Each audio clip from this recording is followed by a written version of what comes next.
सारे बाण भाईयान राम राम भाई, तम देखना शुरू कर चुके हो एनडी न्यूज़। और इस वक्त हरियाणा का जो सबसे बड़ा मुद्दा है, नए आंकड़ों के मुताबिक हरियाणा बेरोजगारी में पूरे देश में सबसे ऊपर है। और हालिया में भिवानी जिले के ताल्लू गांव में घटी घटना, जो एक नौजवान ने मौत को गले लगा लिया, वहीं जो प्रदीप हुड्डा हैं लोकदल के नेता, वो पहुंचे हैं। उनसे जानेंगे कि बेरोजगारी कितनी बड़ी नासूर है समाज के लिए और कितनी बड़ी समस्या है। हुड्डा साहब, सबसे पहले तो स्वागत। धन्यवाद सोमवीर भाई, और आपका और सभी दर्शकों का धन्यवाद। हुड्डा साहब, बेरोजगारी आज विशेष मुद्दा हमारा रहेगा, चर्चा का विषय रहेगा। तो बेरोजगारी पर क्या कहना चाहते हैं? जिस प्रकार से हर वर्ष आंकड़े आते हैं और हरियाणा सबसे ऊपर पाया जाता है, तो उसको कैसे देखते हैं? देखिए, सबसे बड़ी बात है जो सोमवीर जी कही जाती है कि भारत को इसलिए अच्छा कहते थे, भारत युवाओं का देश है।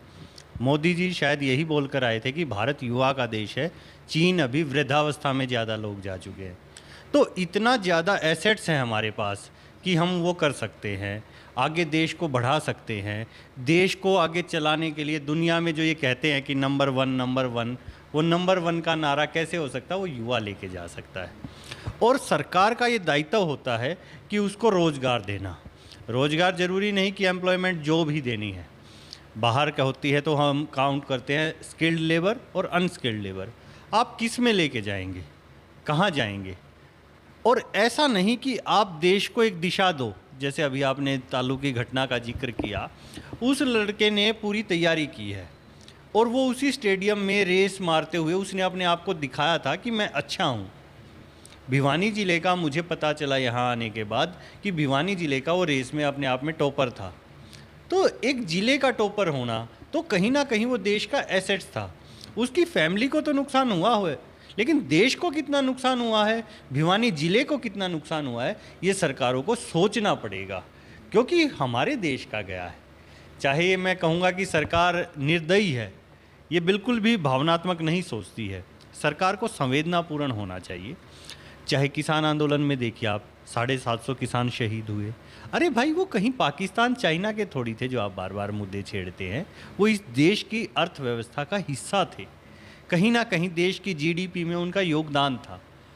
ऐसे बच्चे की आप सिर्फ उसके परिवार की मत सोचिए, आप ये सोचिए ज़िले की क्या रहेगी और आने वाले बच्चों की मानसिक स्थिति कैसी होगी।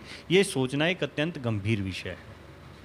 ये बताइए हुड्डा साहब, जो दुष्यंत चौटाला जी का बयान आया, उन्होंने कहा है जिस प्रकार से कि गलत उस नौजवान ने कहा डी ग्रुप की तैयारी कर सकता था, पुलिस की तैयारी कर सकता था, उनके बयान को कैसे देखते हैं? देखिए, ऐसा बयान उनको नहीं देना चाहिए, क्योंकि वो भी एक चौथी पीढ़ी के नेता हैं। चौधरी देवीलाल लोकदल के महान नेता रहे हैं, किसानों के लिए बहुत काम किया। और आज दुष्यंत चौटाला जो उनके पड़पोते हैं, वो कहीं उनकी वजह से हैं।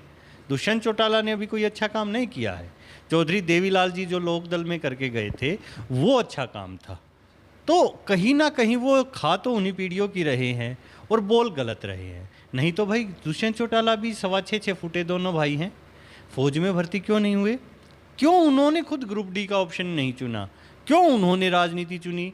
क्या ये राजनीति एक खानदानी विरासत है? हाँ, चलो अच्छी बात है, आप जन सेवा कीजिए, लेकिन जन सेवा में क्या करना चाहिए? जनता का सम्मान करना चाहिए। भाई, ये गलत हुआ है और गलत क्यों हुआ है इस पर विचार करना चाहिए, क्योंकि हम उसे वापस तो ला नहीं सकते। लेकिन भविष्य में ऐसा ना हो, ये प्रयास सरकार को करना चाहिए। और दुष्यंत चौटाला आज उप मुख्यमंत्री हैं। बेरोजगारी की समस्या बड़ा विकराल रूप ले चुकी है, आपने खुद बताया हरियाणा नंबर 1 है। तो इसका इलाज कैसे हो? इसका इलाज सिर्फ ग्रुप डी में अप्लाई से नहीं होगा, ये तो एक नौकरी होगी। आप रोजगार के अवसर कैसे पैदा करेंगे? लोकदल शुरू से नीतियों में रहा है। चौधरी चरण सिंह कहते थे, एक नज़र खेत की मेड़ पर रखो, एक नज़र दिल्ली पर रखो, लखनऊ पर रखो, कि हमें सत्ता तो चाहिए, सरकार भी चाहिए, नहीं तो काम कैसे होंगे। लेकिन जो व्यवस्था है वो गांव की है। भारत गांव में बसता है, गांव की व्यवस्था होनी चाहिए, गांव में रोजगार सर्जित करने के अवसर होने चाहिए। क्या हम दूध नहीं बेच सकते गांव से? आज हर गांव में अमूल का और इनका पैकेट मिलता है, आप दूध देखिए। भाई, गांव से चीज़ बाहर जानी चाहिए, इकोनॉमी अंदर आनी चाहिए, पैसा अंदर। जबकि पैसा बाहर जा रहा है और वो कंपनीज आकर गांव से पैसा ले लेकर जा रही हैं। भाई ऐसे कैसा चलेगा? आप हर गांव में इंडस्ट्री लगाओ, आप कॉटेज इंडस्ट्री लगाओ। चौधरी चरण सिंह कहते थे हर गांव में इंडस्ट्री हो और गांव के युवक को गांव में रोजगार दो। इससे आपको एक तो सरकार को और देश को रिसोर्स जो होगा वो सस्ता मिलेगा, क्यों उसे जाना नहीं पड़ेगा, खर्चा नहीं होगा, और उसको पलायन नहीं करना पड़ेगा, और उसको ये बेरोजगारी का सामना नहीं करना पड़ेगा। देश एक अच्छी व्यवस्था में जाएगा। आज हरियाणा में आपने देखा होगा, Haryana state agriculture marketing board है। ये किस लिए लाया गया था? आज सिर्फ वो किसान भवन बनाने के नाम पर और उसको वो चल रहे हैं, उसको किस लिए लेकर आए थे आप? उसका काम था कि जो किसान उपज पैदा कर रहा है उसको मार्केटिंग कैसे किया जाए। किसान को कहा तुम गेहूं पैदा कर दो, किसान ने गेहूं पैदा कर दिया। हम कौन सी वैरायटी खाते थे? हमारी देसी वैरायटी होती थी 306 बी 373 बासमती। तो सरकारें नई वैरायटी लाई। सरकार ने कहा देश में खाद्यान्न कम है, आप उत्पादन कीजिए। किसान ने तसल्ली से उत्पादन किया। हरित क्रांति आई, श्वेत क्रांति आई, नीली क्रांति भी आई। आपने देखा होगा मछली के भी हमने पौंड खोदे। लेकिन यहाँ आकर अगर किसान उसका उत्पादन ना कर पाता तो मैं किसान का फेलियर मानता। अब किसान का प्रोडक्ट सरकार बेच नहीं पा रही है, तो ये मार्केटिंग बोर्ड का फेलियर है या किसान का फेलियर है? कैसे हो सकता है इसका समाधान? क्योंकि समस्या पर बात करना आसान है लेकिन समाधान की ओर बहुत कम लोग जा पाते हैं। हुड्डा साहब, बेरोजगारी और जो किसान की समस्याएं हैं, इनके समाधान का क्या तरीका हो सकता है? देखिए, समाधान का जैसे मैंने आपको बताया, गांव और शहर के स्तर पर छोटे उद्योग लगाए जाए। उद्योग तो लगाए ना सरकार ने, एमएसएमई इंडस्ट्री, एमएसएमई लेकर के आए, उसके तहत तमाम स्कीमें किसानों को दी। सरकार का दावा है कि हम प्रयास तो कर रहे हैं ना। ये सरकार का दावा है और कागजों की बात है, हम तथ्यों की बात करते हैं। आप बताइए, आप भिवानी के यहाँ बताइए कोई गांव बताइए, कोई इंडस्ट्री मुझे बताइए, फैक्ट बताइए कि हाँ ये इंडस्ट्री रियल में है, वर्चुअल नहीं, कागजों पे बताएं। आप बताएं, मैं कैमरे के सामने कह रहा हूँ। बहुत जितना होना चाहिए था उतना नहीं हो पाया अब तक। बिल्कुल नहीं, गांव में सिलाई मशीनों के जो सेंटर खुले हैं, इस प्रकार के कार्य हुए हैं, लेकिन जितना होना चाहिए था अभी बहुत बाकी है। तो कैसे देखते हैं राजनीति में कि मुद्दों पर बात कब होगी? कि बेरोजगारी सबसे बड़ा मुद्दा है जो चुनाव से अक्सर गायब रहता है, महंगाई सबसे बड़ा मुद्दा है जो चुनाव से अक्सर गायब रहता है, और जितने जो मुख्य मुद्दे हैं, एजुकेशन मुख्य मुद्दा है, वो चुनाव से गायब होता है। ये पॉलिटिक्स कब होगी? जब शिक्षा की बात होगी, जब रोजगार की बात होगी, जब महंगाई की बात होगी। इस राजनीति को जन्म कैसे दिया जा सकता है? बहुत अच्छी बात कही है सोमवीर भाई। हम कहीं ना कहीं धर्म की राजनीति में चले गए हैं, विकास की राजनीति में नहीं। बीजेपी भी विकास की बात करके आई थी, सपने विकास के दिखाए। 2014 में जिस प्रकार से डेवलपमेंट होगा, अच्छे दिन आएंगे, इस प्रकार के नारे गूंजे थे, लेकिन वो ज़मीन पर उस स्तर पर नहीं नज़र आता। तो ये कैसे होगा? जैसा आप बता रहे हैं, मैं कह रहा विकास के मुद्दे पर आए। और आप देखिए, इंडिया के अंदर हरियाणा की ही बात करते हैं तो पिछले 15 साल में हरियाणा में 1,29,000 एकड़ से ज़्यादा ज़मीन एक्वायर हुई है। बादली के आसपास रिलायंस ने ली है, बहुत सी इंडस्ट्रीज़ ने ली है। अगर मैं कम से कम भी कहूँ कीमत को मानते हुए, 1,29,000 एकड़ ज़मीन एक्वायर हुई है, तो इतने लोग करोड़पति भी हुए होंगे, पैसा भी आया होगा लगाने के लिए। लेकिन ये बड़े आश्चर्य का विषय है कि 10 नाम आप गिना दीजिए मुझे, या कोई सरकार का नुमाइंदा गिना दे। ये 10 नाम हैं, इन्होंने अपनी इंडस्ट्री डेवलप कर ली। अरे आपने उनसे रिसोर्स लेकर कॉरपोरेट को दे दिया और वो फेलियर हो रहे हैं, वो आगे निकल नहीं पा रहे हैं। तो कैसे होगा? यहाँ सरकार को स्टेप लेना चाहिए था। कॉरपोरेट को अगर आप ज़मीन दे रहे हो तो उनको नॉलेज देते, स्किल देते। जो ये 1,29,000 लोग थे, पैसे उनके पास आ गया, अब वो क्या करेंगे? उनको एम्प्लॉयमेंट चाहिए था। दिल्ली के चारों तरफ हमने योजना शुरू की थी, सरकार ने ही की थी, जो भावांतर भरपाई, और शायद हरियाणा फ्रेश और A2 मिल्क। आपके गांव से कितना A2 मिल्क जाता है? कितनी हरियाणा फ्रेश में सब्जियां जाती हैं? सरकार उसे कर नहीं पाई क्योंकि सरकार अभी बड़े कॉरपोरेट्स की है, गुजरात की। आप मुझे बताइए, दिल्ली के अंदर, हरियाणा के अंदर आपने पिया होगा अमूल का दूध, हम गुजरात से लाकर दूध पी रहे हैं।